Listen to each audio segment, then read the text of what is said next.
Hi guys, welcome back to my YouTube channel. My name is Eddie, and today I'll be taking you through a two-look shoot that I did with Mina. I'll put a handle in the description below.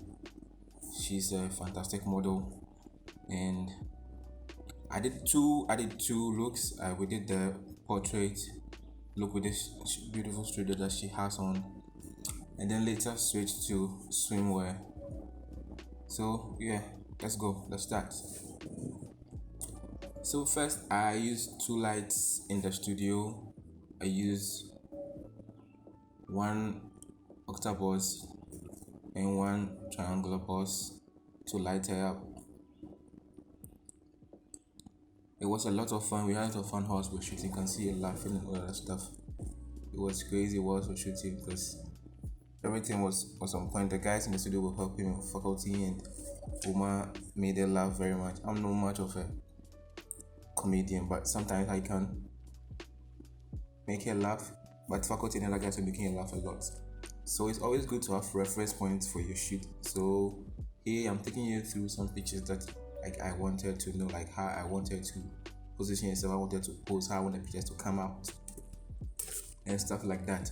So I used two light setup, one from camera right and one from camera left, and then I bounced those two lights with reflectors so she can have enough light on her, because I realized that most of the lights were concentrating on her body and not getting to her legs, so I had to make room for the reflection to hit her back on her leg and stuff like that. So we would have two different colors on her face and then a different color on her legs, because her legs were a bit underexposed whilst we were shooting. So it took a while to get the exposure that we wanted, and then after we had it, we were ready to shoot. So one thing you need to notice while shooting in the studio, the light spreads everywhere, and so you might need to be careful of how you place your light. It's even good if you have grades on to control the spread of the light, because the light will be going everywhere in the studio and you need something to control them so they don't go away so much. And it's also good to be directing the person whilst you're shooting. Even they may know what they're doing, it's good to tell them, oh, if you did this way it will be better, if you did it this way it will be better, and keep complimenting her while she does it, so it doesn't look very dull and stiff whilst you are shooting. You need to keep her engaged, you need to keep the shoot very interactive and let the person you are shooting have a lot of fun, because whilst we were shooting I had to make her laugh and stuff like that, so she will enjoy herself, so that it wouldn't be just silence in the studio. You get it? You need to make the shoot very interactive and very fun for everyone who is involved. And you need to make her feel very comfortable as well. When something's not working for her, you try and change it. If something's not working for you too, you try as much as possible to change it. You don't have to wait until post-production to try and fix it, because by that time it might be good for you and you may be able to change it, or you may not be able to change it. Sometimes you may be able to change it, but you go through a lot of hassle to do that. If you had done it in camera, it would have been better. It would have been easy to just go on and then shoot and then get your camera straight from camera, and then your pictures straight from camera and then go on. But if you are shooting and there are some mistakes that you did not correct and you want to correct them in post-production, you find yourself wanting, you go through a lot of hassle to fix them. So it's always better to get everything that you want in camera first before going into post-production. Once again, allow your model to have fun, allow her to enjoy herself in the shoot, so that the pictures will come out very well. Because if the person doesn't have fun whilst you're shooting, it will show in her face. Her facial expression will manifest that this person didn't have a lot of fun during the shoot and she wasn't comfortable as well. Okay, look for dresses as well. The costume that person is wearing, look for dresses that fit the person very, very well, so that it will bring out the best in her to accentuate her body, and then everything that she's doing will be spot on. So we went through different kinds of poses, and try as much as possible to get the very best looks that we could. Once again, it's very good to have reference points so that you all know what you're doing. Here's my friend faculty having fun whilst we're shooting. He was the one shooting the behind the scenes for me, and so we had a little bit of fun in the studio.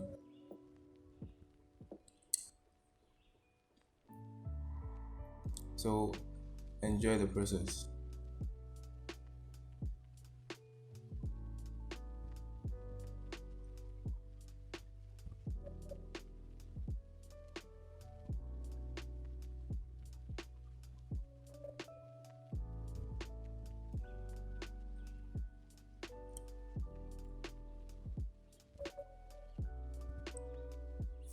So we are back for the second look.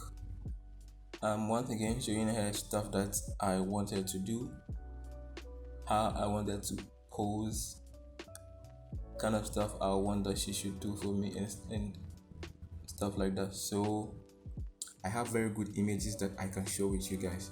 I can share with you guys. We got this bikini deliveries. We got these very nice and beautiful bikinis from a friend of mine. I'll put a handle in the description below. If you want to get some from her, you can. She's on Instagram as well. So from this in the beginning, I had to sit down and I wanted to get some shot from on top of her, so I have some bit of perspective to shoot from up to down. So here I was standing on the box to get that kind of perspective shot I was looking for.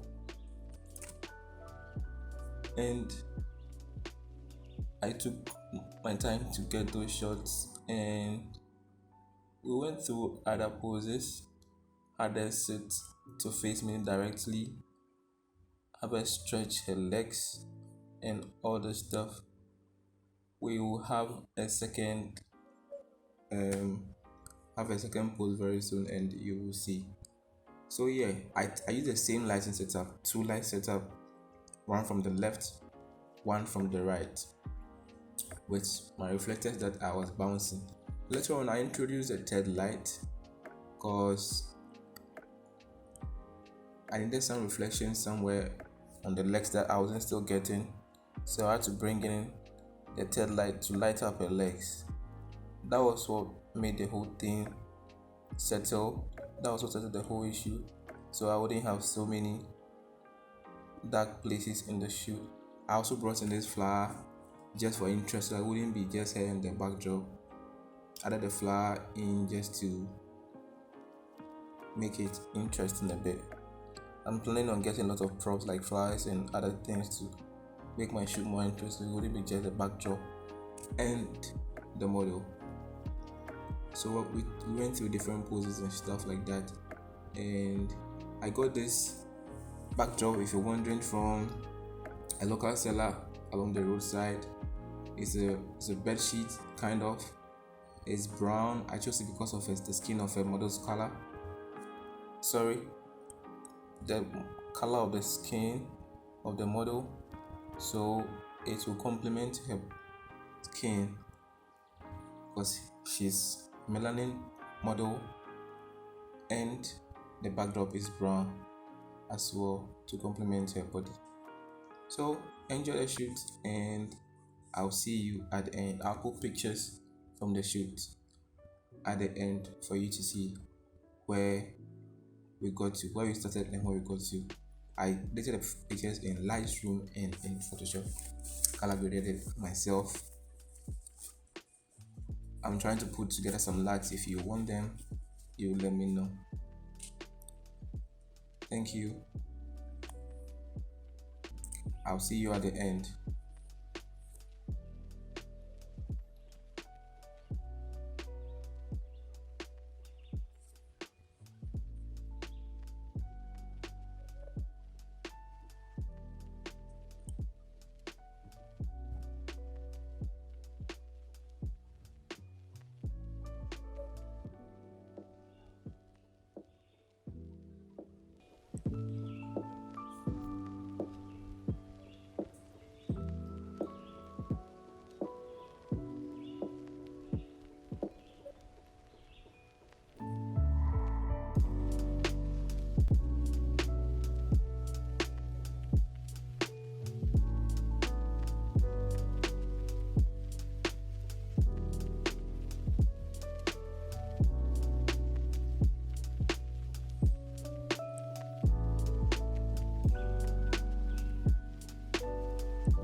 So here in this last set of pictures, I changed the set a bit. I brought in the box and covered it with a cloth, and then asked her to sit on the box to add some interest, and then to change the pose a bit, make it a bit more dramatic than the ones we had done already.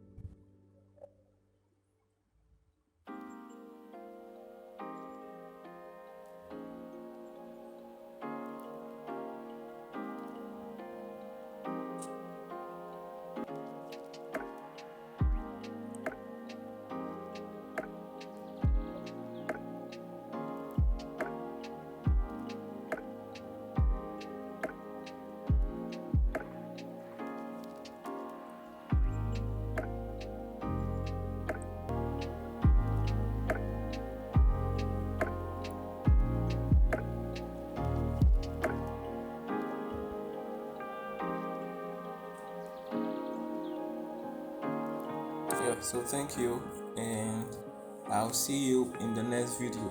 I use my Canon 6D and then the